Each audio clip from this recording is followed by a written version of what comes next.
So you love traveling, you want to move abroad, but you are not fully licensed yet. And you found my account and you're wondering, hey, could I make this work as a provisionally licensed therapist? Or maybe you're still in school and you're wondering, how long do you have to wait until you can move abroad while seeing US based clients?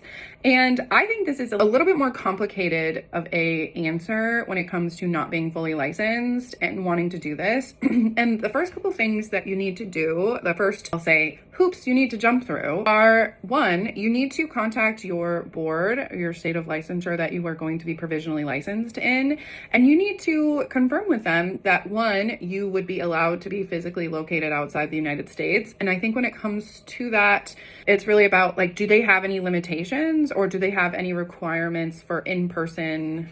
Either your hours need to be in person with clients, or do they, like, does your supervisor need to be on site with you?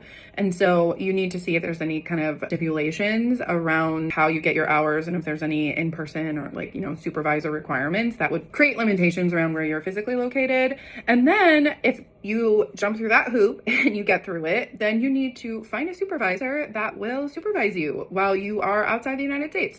And in general, I think that, becoming a digital nomad therapist is not as known, or there's a lot of misconceptions about it. And so I think this might require you to find someone who's open to being educated about it and obviously, like, open to doing that.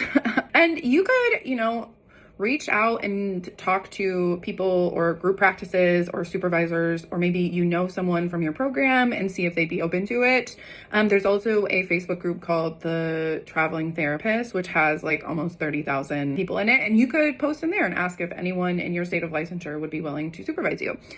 So those are a couple of things you could do, but that is the second hoop you have to jump through, is kind of finding a place or finding a supervisor who would be comfortable supervising you while you're outside the United States. And so it's not impossible, but I think when you're fully licensed, it obviously it won't require as much work for you when it comes to being able to do it. You have, like I said, a couple more hoops to jump through. But the other thing you want to think through is that you're, getting the 3,000 hours or however many hours your licensing requires takes time, and you need to be able to, see clients or work towards that. And I think that if you are living abroad, there are some more limitations in terms of maybe the time zone difference.